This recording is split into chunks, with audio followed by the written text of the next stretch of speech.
Okay, good morning. Time now 8 a.m. On the Thursday, May 2nd, 2024 in Japan Standard Time. Welcome to another edition of the World Bank Tokyo Online Morning Seminar. My name is Koichi Omori. I am Senior External Affairs Officer of the World Bank based in Tokyo. So we organize these online morning seminars to introduce the latest World Bank report presented by the authors of those reports. Every April and October timing, we try to feature all of the regional chief economist offices publication, which is a regional economic update. This morning, we are going to feature the Europe and Central Asia region. The regional chief economist office for the Europe and Central Asia published the ECA economic update on April 11th. And then this morning, we have two economists connecting from Washington with us. So let me introduce very briefly each one of them. We have Sergei Kasyanenko from the Chief Economist Office for the Europe and Central Asia region. And also we have Dorothee Singer, also from the same Chief Economist Office for the Europe and Central Asia regions. So we'll listen to their presentation for next 35-40 minutes or so, sharing the main point of the latest edition of the economic update, which is titled Unleashing the Power of the Private Sector. After their presentation, I'll read the question that we received from the audience in advance. If you did not have opportunities to send your question in advance, please send your question by using the online form posted on the announcement page of the seminar, or you can simply post your question on the chat section of the YouTube screen, or even you can send a question directly to me by email, so I will read your question on your behalf, asking the speakers to respond. So with that, I would like to formally invite Sergei and Dorothee to come in to kick off the presentation. Thank you very much. Thank you, Koichi. Thank you, everyone, for joining. And this update that we released in April is consists of two parts. First one is taking stock on recent developments in terms of economics and policy.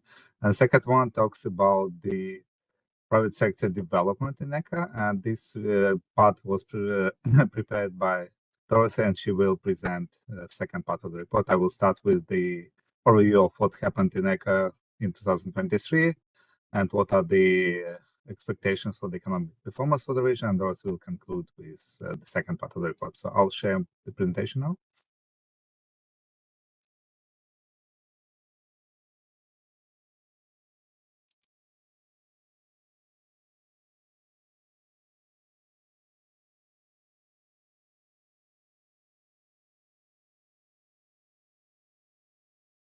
The key message that comes from this report in terms of economic development in the region is that there is resilience in terms of growth, but the growth is slowing. So the region continues to grow, notwithstanding all the challenges, including high inflation, geopolitical tensions, weakness in the key trading partners, but the growth is slowing. And this obviously contains substantial risks for the continued convergence of incomes within the region and with high income countries. So we see that the growth for 2023, the estimates is at 3.3%, substantially higher than in 2022, and also an upward revision from what was expected in our October update. But this comes mostly due to the much stronger growth in Russia and robust performance in Central Asia, which to some extent driven by continued growth in the oil sector of Kazakhstan, which is the largest Central Asian economy. Another positive development in the region, in contrast to what happened at the end of 2022 and through 2023, is that we observed a sharp decline in inflation. And obviously, this is related to the moderation of global commodity prices, more specifically food prices and energy prices, but it also due to the fact that the monetary policy was substantially tightened across the region, and this obviously cooled demand and helped restore certain level of price stability within the region, however, with some differentiation across countries, and I'll talk about this specifically in the presentation in a second. In terms of fiscal policies, we saw that on average, fiscal positions did not deteriorate much across the region. The average fiscal deficit was about 2% last year, as in 2022. And this is due to the fact that some of the governments were able to reduce those subsidies that were introduced to support household consumption during the energy and cost of living crisis of 2022. Many governments saw improving fiscal performance in terms of revenue collection because of strong growth in the nominal GDP and booming trade, especially in countries such as International Trade, Central Asia, and South Caucasus. But those spending pressures still persist, and the fiscal deficit is likely to get larger this year because of the commitments to high social spending, as well as wage increases in public sector and pension hikes across the region.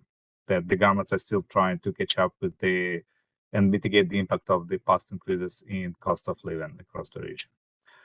One of the, as I said, not a very optimistic message for the region is that growth is expected to remain resilient at about 3% over the next 2 years, but it will be substantially lower than during the previous 2 decades, during the pre-pandemic period. And one of the key obstacles to growth is that there is a slow recovery expected in the key trading partners, so exports may remain weak across the region.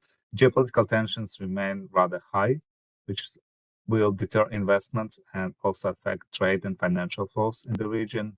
There's also a risk of deepening geopolitical fragmentation and rising protectionism, not just in the region, but globally, which will affect ECA. ECA, as you may know, one of the most open regions out of all MDs in terms of the exposure to exports and financial flows. And also another concern is that the investment level remains weak compared to pre-pandemic level. And obviously, region needs to have more investment now to boost productivity and long-term growth. So the key challenge for the region is how to achieve faster and more sustainable growth in order to accelerate the income convergence with high-income countries. Looking at the aggregates for the region as a whole, and it's a very diverse region. It includes commodity exporters, countries that rely on exports and integration into the European supply chains, countries that depend a lot on remittances, such as many countries in Central Asia, countries that rely on tourism, and these are Western Balkans. Also, 2 largest economies, Turkey and Russian Federation, also animals of their own sort that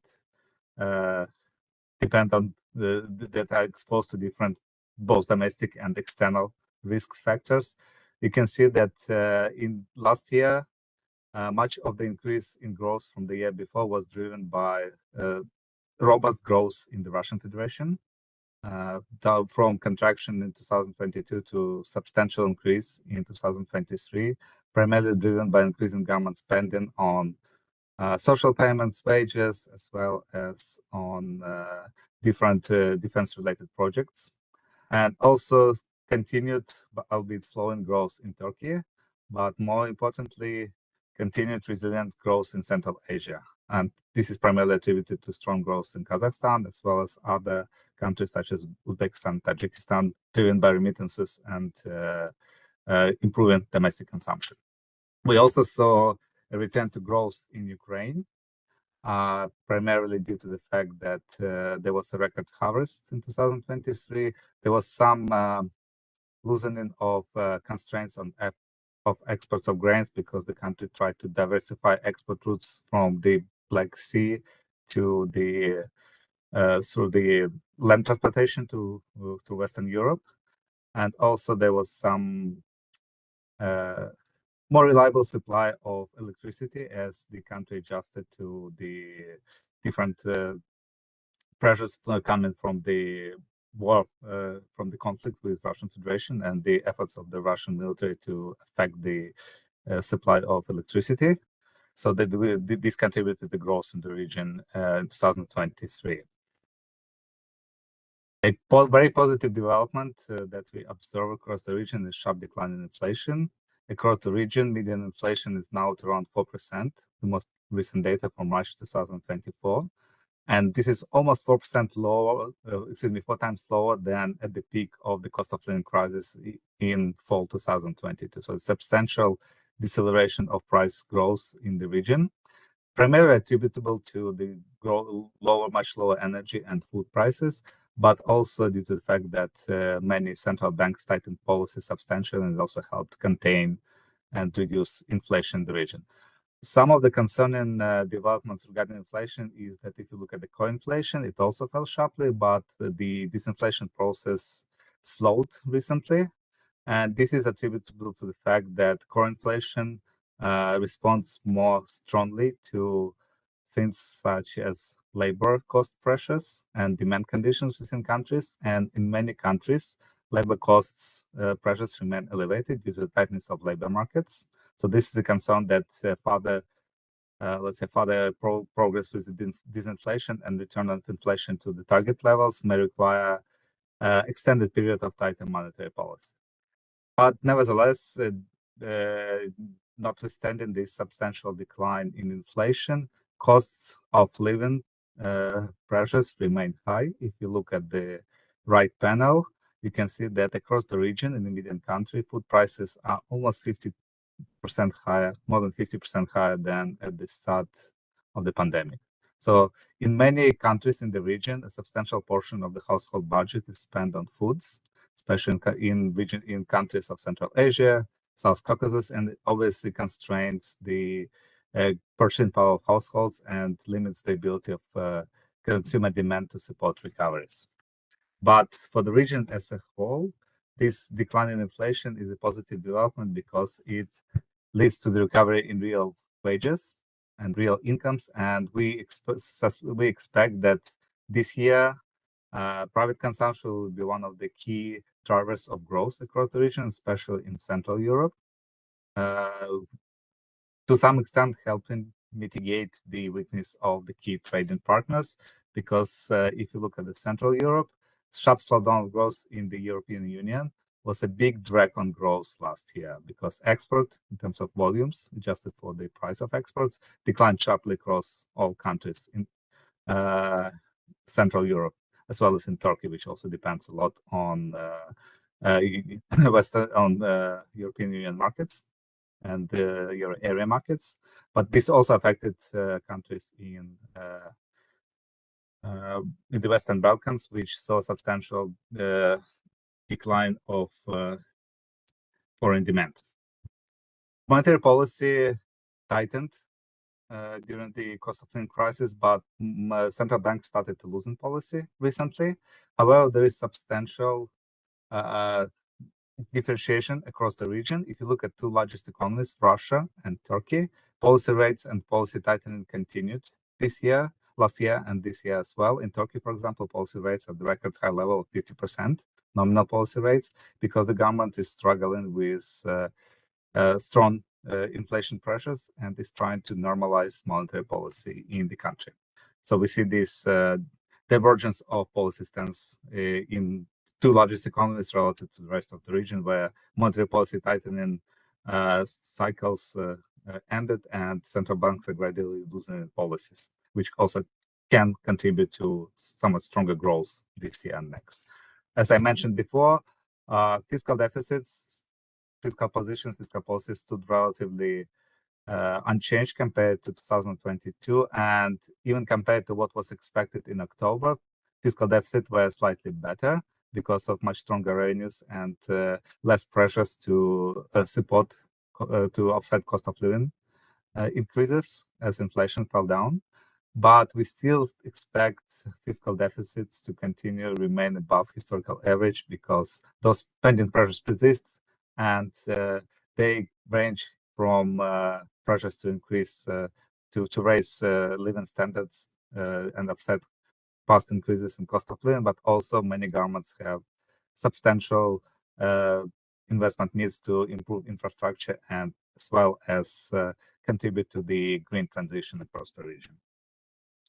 So the expectations for the growth is that across the region, with almost no exception, growth is going to be slower than during the pre-pandemic period.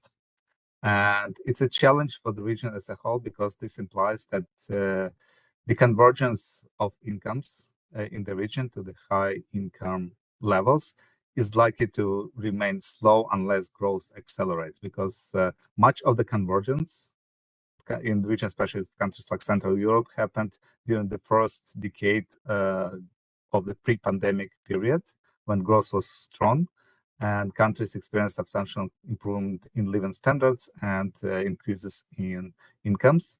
But after the global financial crisis, we have already observed sharp deceleration of growth, almost without exception across the region. And now we also see that over the next 2 years, growth is going to remain weak. One of the things that will constrain growth, as I mentioned at the start of the presentation, is that investment levels remain low and the ongoing geopolitical tensions, as well as weakness in trading partners, are not contributing to the recovery of investment sentiment across the region. So governments need to do more in terms of structural policies in order to attract high investment spending, including investment by foreign direct investors. And just as a example, that we now expect that almost all countries in the region are going to grow slower this year than during the pre-COVID period. The only exceptions there are Ukraine, but Ukraine experienced substantial decelerations in growth during the global financial crisis, as well as during the period of global commodity price collapse of 2015. So you can say that almost all countries are expected to grow much slower than during pre-COVID period. And this is concerning because across the region, the output losses from COVID, as well as cost of living crisis, still remain and are unlikely to be closed because of this weak growth. And especially if you look at the Western Balkans, if you look at the Eastern Europe, those output losses from pandemic and cost of living crisis were exacerbated by the effects of the Russia's invasion of Ukraine. Ukraine, for example, the current output level is almost 40% below of what was expected back in 2020 before the pandemic started. So it's a substantial drop in output that has to be recovered somehow. Okay, I mentioned already that the global environment is not very conducive for growth because we see this weakening of growth globally, which will affect ECA, one of the most open regions globally. And as a result, average growth rate in ECA, even when we exclude Russia, is going to be one of the weakest other than LAC, but it's still going to be to lag behind East Asian Pacific, even with East Asian Pacific excluding China. So the main messages is that the growth in region is resilient, but the biggest challenge for the region is that this growth is going to remain weak compared to the historical average. So the region needs to do more in order to overcome those obstacles to faster growth. And another risk is that for the outlook is that inflation, albeit it fell sharply, it remains the risk to price stability remains high due to the continued tightness in labor markets and rising labor cost pressures across the region. So there is a concern that monetary policy may need to stay tighter for longer, which will constrain growth. And finally, another potential reason is that fiscal policy has to be adjusted so that the fiscal space is regained, that fiscal space that was lost during the previous shocks as the government reacted to the COVID pandemic, as well as cost of living crisis, because the governments need more fiscal resources in order to invest in infrastructure and support green transition, and this will potentially also help advance the long-term growth in the region. Yeah, I'll stop here and I will let Darcy talk about specifically the private sector development and what policies are needed in order to help support stronger growth of the private sector across the region. Thank you. Thank you. Thank you, Serhiy.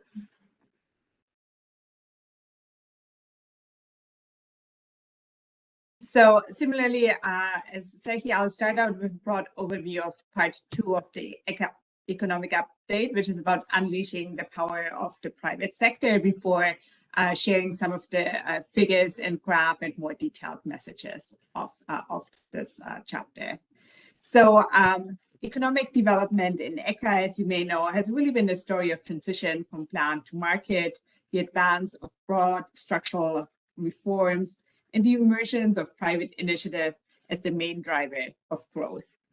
In less than 3 decades, a dozen ECA countries have joined the European Union and successfully transitioned to EU integrated market economies, illustrating just how far some of the countries in the region have come, including to high income status. But the ambitious structural reform agenda of the 1990s has really slowed in many middle income countries in the region, and the transition to market today is still ongoing. And so we'll take a deeper look into those countries in the region.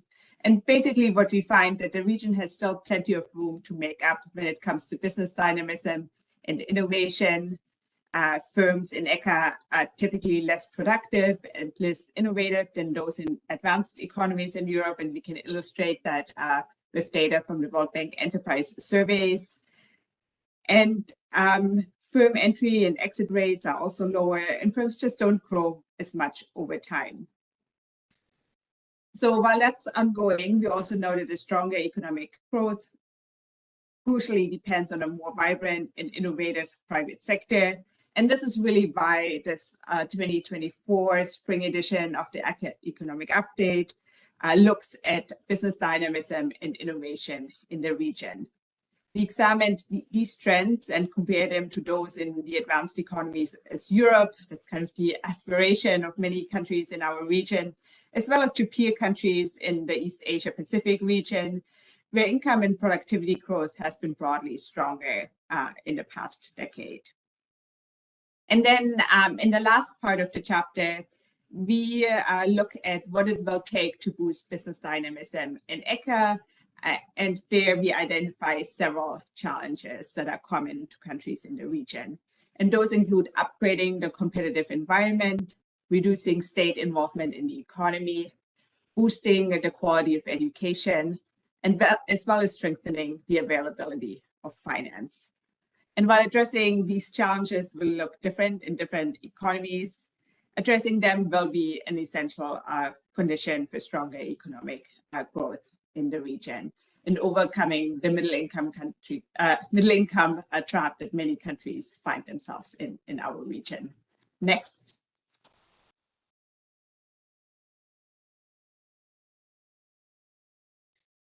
So here's a chart showing GDP per capita in ECA relative to the US GDP per capita level. And what you see really here over the last 30 years or so, that ECA's income convergence has slowed. It kind of was strongest in the first decade of the 2000s, but has really substantially slowed since the global financial crisis of 2007, 2008. And that's in contrast to what we see in terms of growth in, particularly China, which has remained on a path of convergence, and similarly driven by the strong results of China, also East Asia Pacific. Next. So these two graphs basically just kind of illustrate the same point, that we really see a slowing growth in income convergence in the region. While that's not very specific to ECA, we certainly see that also in East Asia Pacific and in middle income countries in general. The drop in growth has really been strongest or steepest in ECA. And we see that when we look at per capita income growth, But we also see that when we look at productivity growth across regions of the World Bank, where the slowdown has really been strongest in ECA and has since been exacerbated by both the COVID-19 pandemic and Russia's invasion of Ukraine. Now, fundamental drivers of productivity growth, including progress in advancing institutional and market reforms, technology adoption, and innovation, which are all key for enabling private sector-led growth, have weakened in ECA. Next. And so this is what we kind of see in this graph, the progress on transition indicators and how this progress has really moderated over time. We know that progress in advancing structural reforms during ECA's transition from centrally planned economies to market-based economies in the 1990s and early 2000s drove much of the region's growth and convergence in terms of income and productivity. Countries opened up to international trade and capital flows. They liberalized their prices and exchange rate and established the foundations of corporate governance and competition policies. They also privatized state-owned enterprises and along with the entry of new private enterprises, created really the foundation for private sector-driven growth.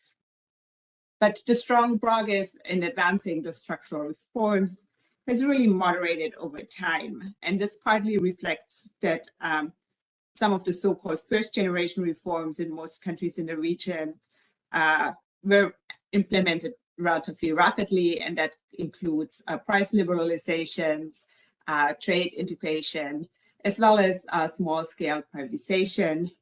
But more challenging reforms, such as large-scale privatization of larger enterprises, governance and competition policies, have been lagging. Next. And so while the indicators I showed you in the previous slide stopped in 2014, and now it's obviously we're already in 2014, so you might be wondering what has happened since then.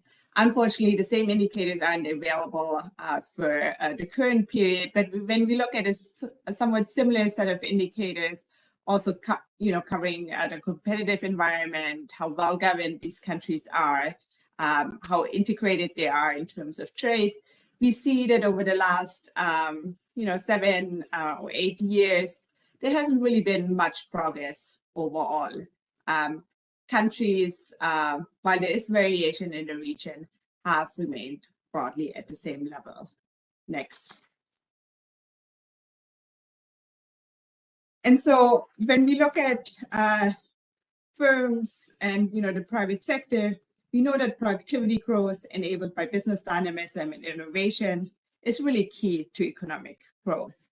And productivity really captures how efficiently a firm converts inputs into outputs. And here we look at firm productivity in ECA compared to the advanced economies in Europe. And the data based on enterprise survey data from the World Bank really shows that ECA is lagging the advanced economies in Europe, perhaps not surprisingly, but obviously getting those firms to be more productive will help spur economic growth in the region. Next.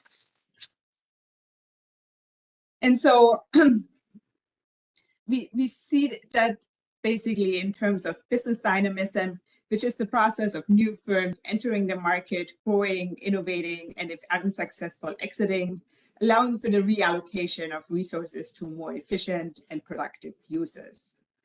And so here on the left-hand side, you see firm productivity in ECA by firm size.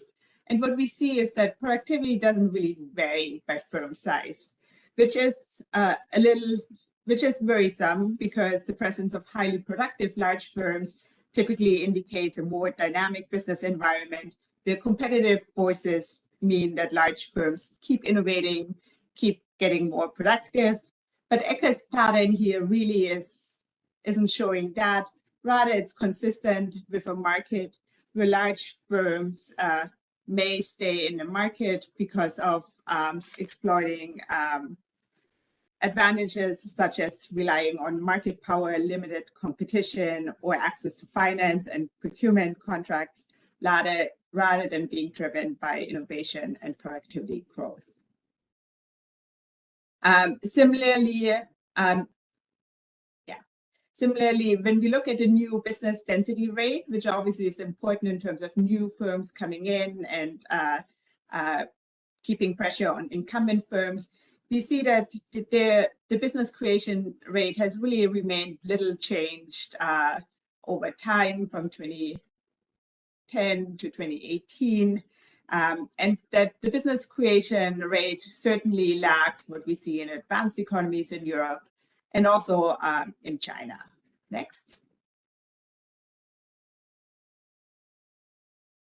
Innovation is obviously also key to innovate, to keeping firms productive.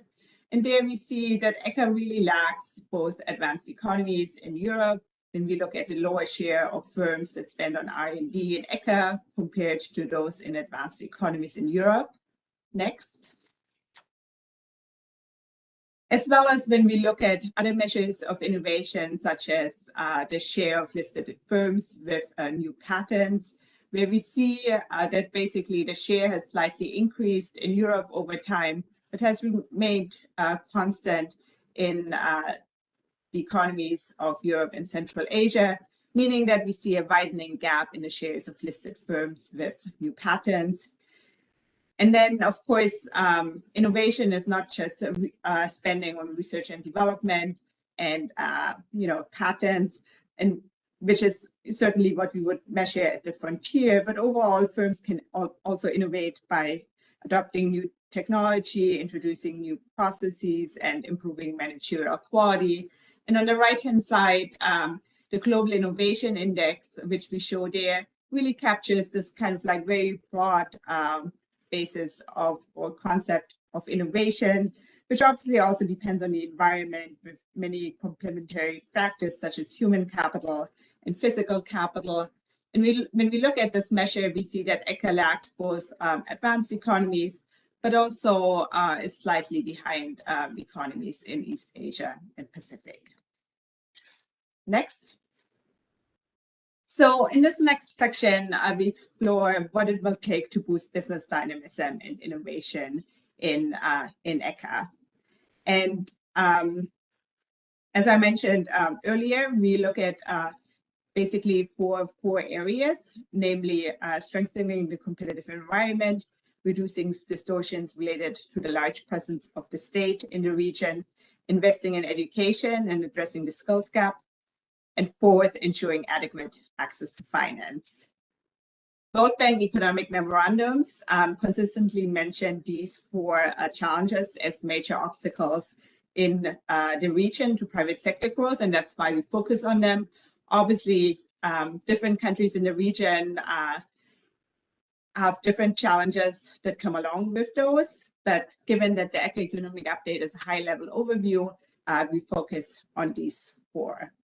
And I should also say, obviously, there's other challenges in the region, both related to the small size of many countries in our region, aging populations, which translate into declining labor supply, as well as a general backdrop of geo-economic fragmentation, risks to deglobalization, the acceleration of digital transformation, and substantial impacts of climate change.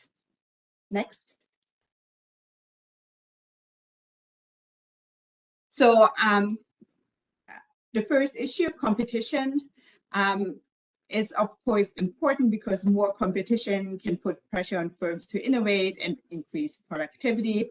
But what we see in the region basically that most countries in ECA have seen little change in a competitive environment between 2006 and 2022. We also see that countries in the western part of the region do typically better in terms of having a competitive environment than countries in the east of the region. Next. When we obviously competition policy is a very broad topic. We can look at the product market regulation data collected by the OEC to dig a bit deeper on which dimension of the competitive environment really matter or show signs for needing improvement. And there we really see that ECA really needs to improve when it comes to public ownership and barriers in network and service sectors. And network and service sectors are often, of course, dominated by public enterprises, which we call state-owned enterprises. And so public ownership is really a driving factor of the competitive environment or lack thereof in the region. Next. And so the extensive presence of the state in enterprise ownership and management is obviously then our next important topic that needs to be addressed in the region. And that's because government ownership negatively can affect private sector growth. Government involvement in sectors where SOEs operate may create uneven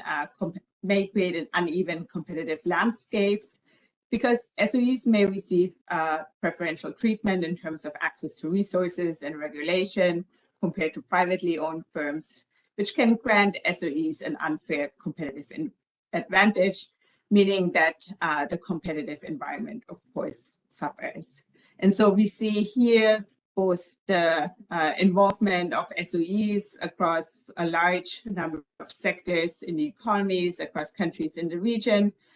And we also see that ECA's share in terms of SOE revenue and labor share in SOEs is substantial, but also not very uncommon. It's other regions face similar issues. And the issue is, of course, both the uneven playing field, and our colleagues who put together a Business of the State report, which looks at basically SOEs and also minority ownership of companies, shows that basically businesses of the state are both less productive than private firms with similar characteristics, as well as affect market dynamism in terms of showing that businesses of the state are associated with lower rates of firm entry, crowding out of private investment, and increased market concentration. Next. Another important area is the education and skills gap. And that's, of course, important because innovation and growth at ECA really is tied to a better educated workforce. And research has shown that a better educated workforce is associated with higher productivity. And so what we see here is that ECA basically shows a lower quality of education, both when we look at basic education as measured by the OECD's PISA survey. And here I'm showing the math average scale, as well as the higher education measured as basically the quality of university education. Next. But we also see that it's not just about education quality, but also training on the job. So we see that in ECA, fewer firms provide worker training than those in advanced economies in Europe. And we also look at what's called VET, or vocational education training, which means training which is supposed to skill workers directly to their job. And while we don't have data or comprehensive database on that where I can show you data, we know that across ECA from country-specific studies, that there's a lot of quality issues going on. And while vocational education training has been successful in countries such as Germany, Austria, or Switzerland, in the ECA region, there's a lot of low-quality vocational education. And so, for example, in both Albania and Azerbaijan, those vocational education and training programs have shown to suffer from insufficient linkages with the private sector. And in Turkey, for example, graduates of such institutions are employed mostly outside the work of education, meaning that there is a significant skill mismatch and with employment opportunities. Next.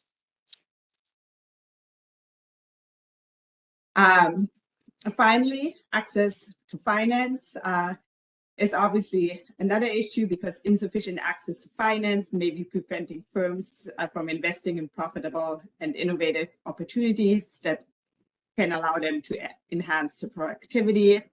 And the focus in this section is really on bank lending, since that's the main source of capital for firms in the region.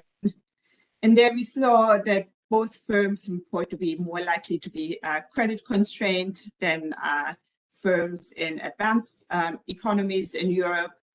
And while that's perhaps not surprising, when we look, for example, at domestic credit to the private sector in ECA, it's relatively low. It's about 40%, which is certainly much lower than what we see, of course, in advanced economies in Europe, but also much lower than what we see in East Asia Pacific, including in China, which is much higher.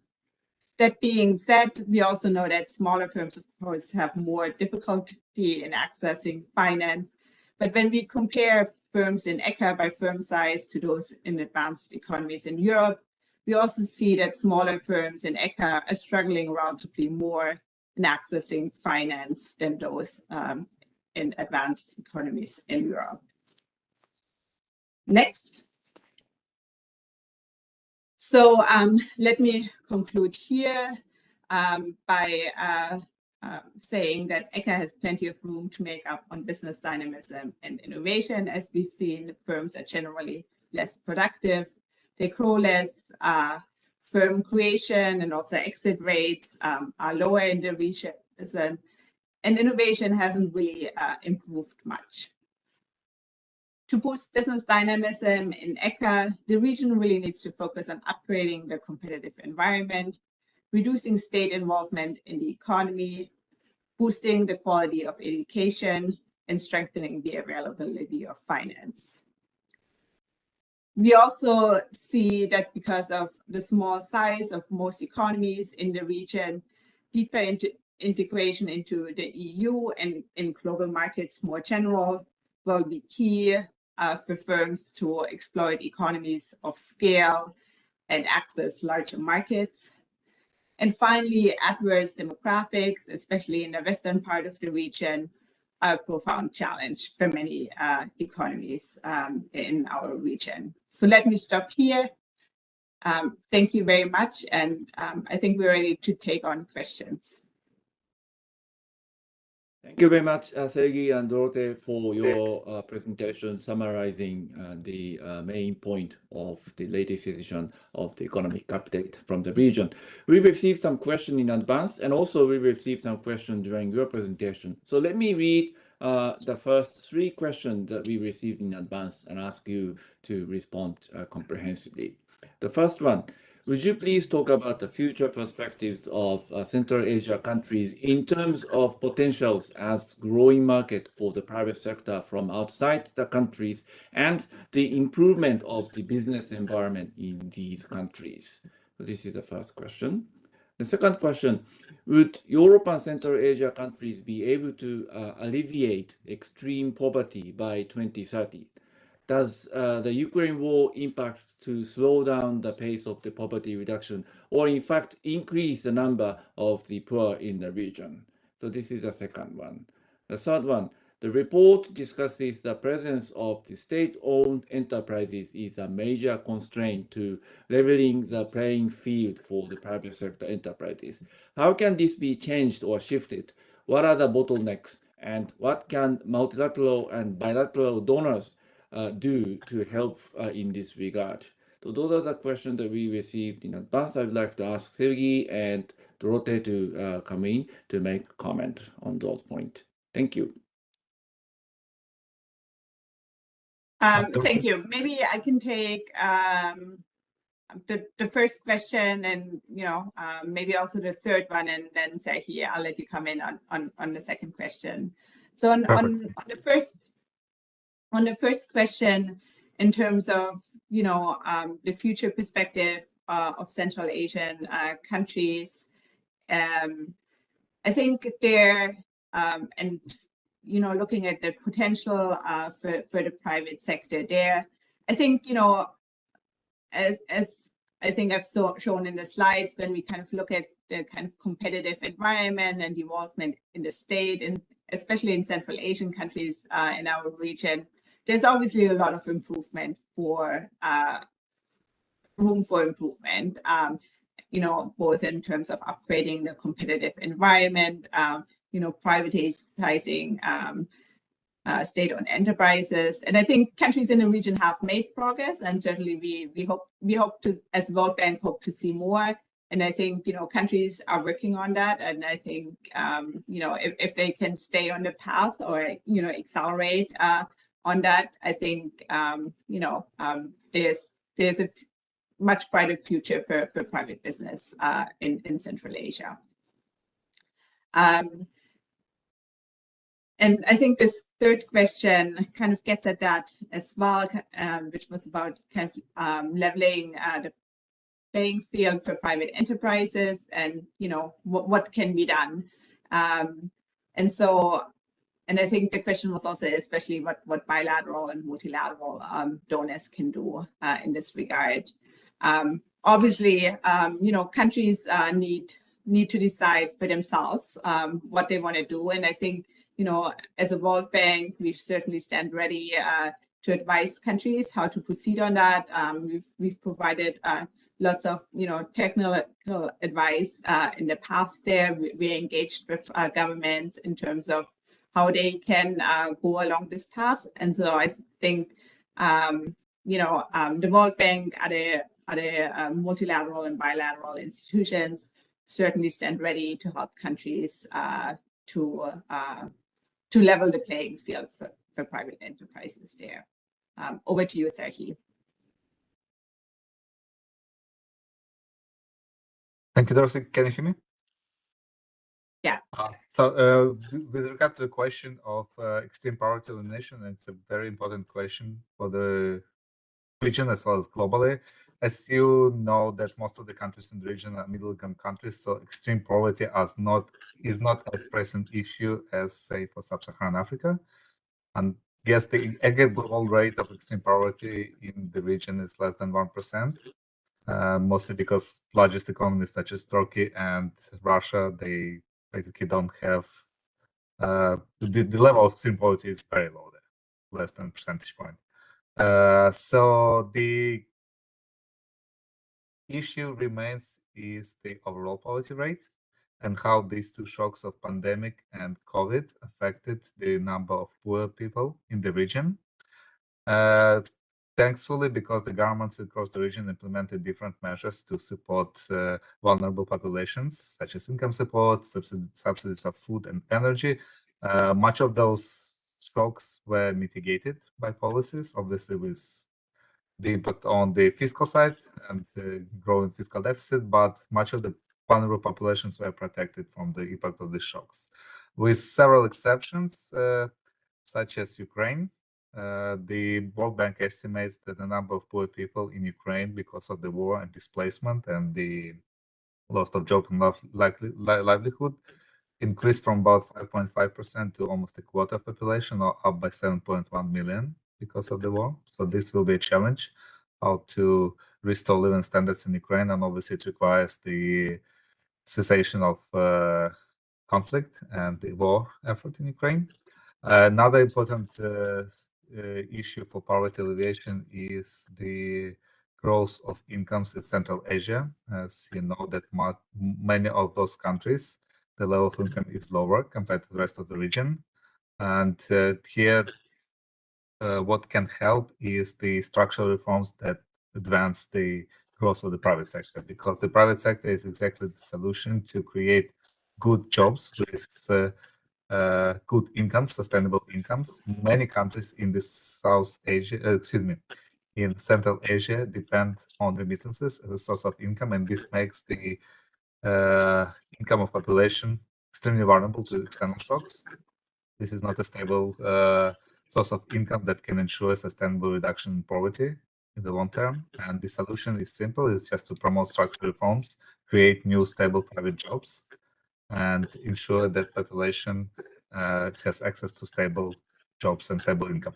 A lot of countries made substantial progress in terms of improving the coverage of social safety nets, and they're still moving in that direction by increasing pensions and social payments to protect populations, and more can be done, especially in Central Asia. Thank you. Thank you. Thank you very much for your responses, Dorothea and Sergey. So we received the question from Professor Naoyuki Yoshino of the Keio University, the Professor Emeritus, during the presentation. 3 questions, so let me read. Thank you for an excellent presentation. First question, the political tensions are growing. How would increases in military spending affect the economic growth? This is the first question. Second question, environmental protections are important globally. Is there any good way to achieve economic growth while reducing environment problems? So this is the second one. Third one, competition is important. However, it will affect small firms sometimes negatively. Is there any good way to keep SMEs alive at the same time to encourage competitions?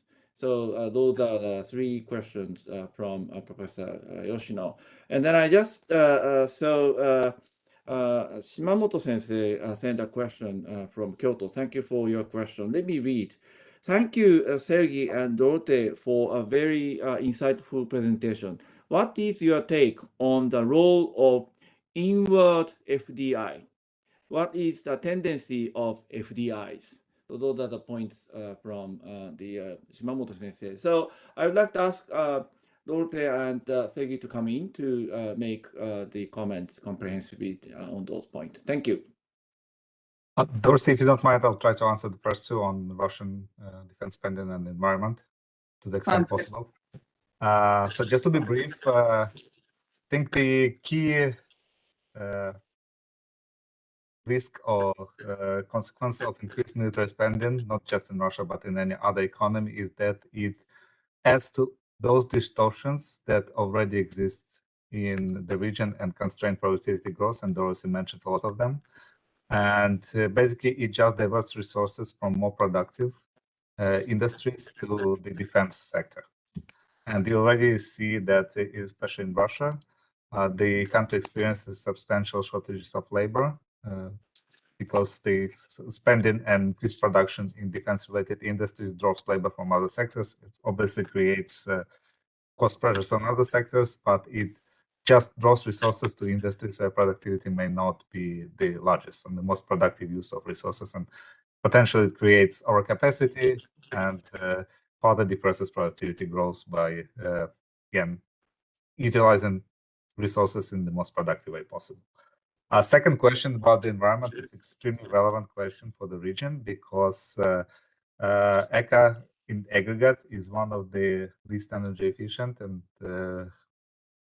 one of the most polluting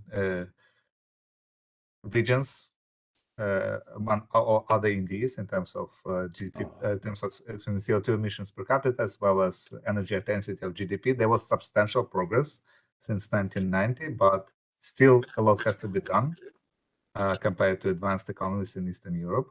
And it's a very difficult question. It's hard to tell. It's a question that everyone tries to answer. What would be the optimal mix of environmental policies that both promote green transition as well as create as little distortions as possible in terms of the loss of output in the short term? And many economists argue that carbon tax, if it's implemented in the optimal way, so the level is high enough and it's not does not discriminate between different producers, so it does not say let the largest emitters off the hook, can help with promoting clean activities in the economy. But there's several countries introduced those carbon taxes, and the progress is still not very satisfactory in terms of the level of taxes and how much they actually help divert resources from dirty industries to cleaner technologies. There is also an argument that the government should subsidize clean research because it may help promote technological growth in clean industries. And I guess what the United States is doing in terms of the Inflation Reduction Act, as well as European Union policies of trying to promote green industries, will show whether those efforts are efficient or not. It's really hard to tell what can help, but the good thing is that we see progress. We see that when the private sector faces optimal incentives, it can actually improve energy efficiency, and it can move from dirtier technologies to clean technologies. Thank you.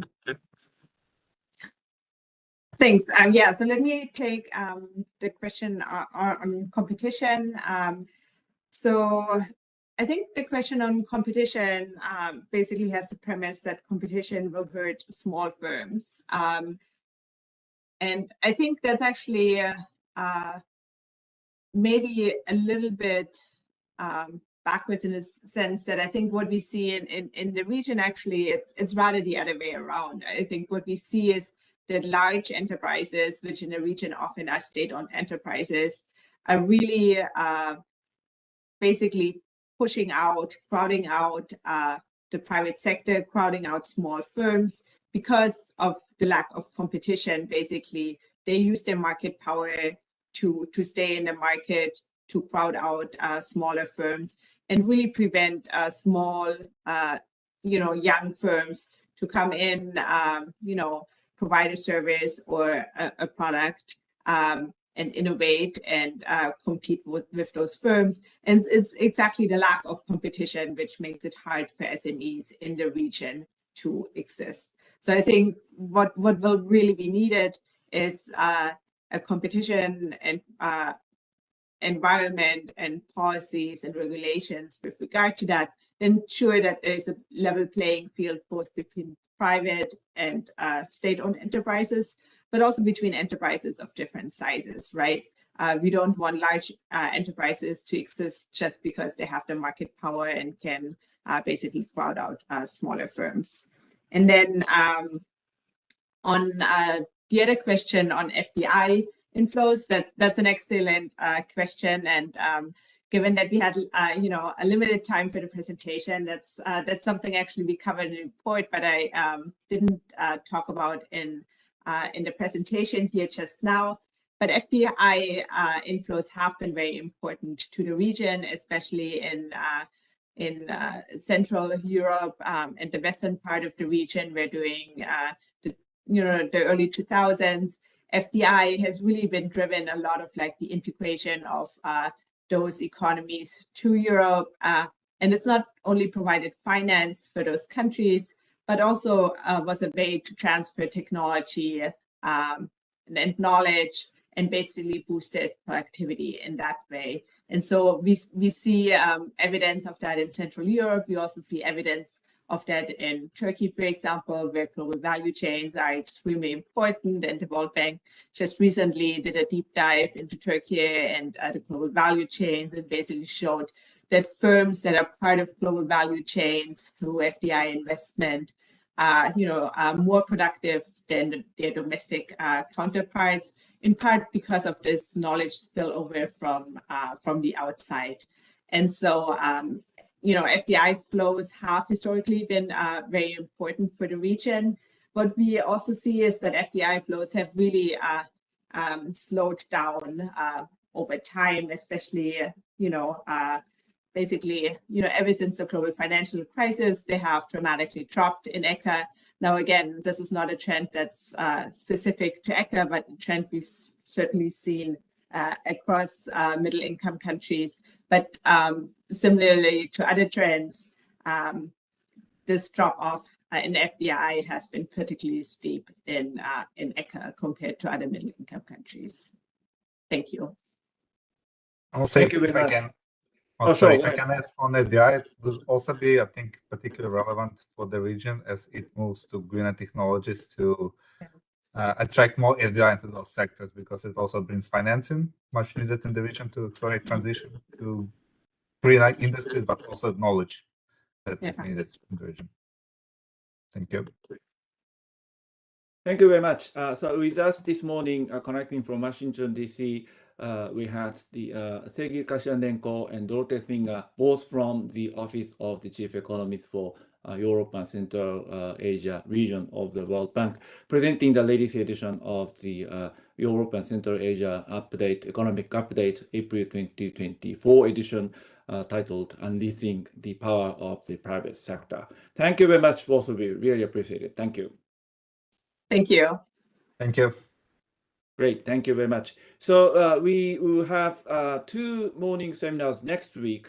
On Tuesday, May 7th, we are going to feature the Digital Progress and the Trend Report 2023.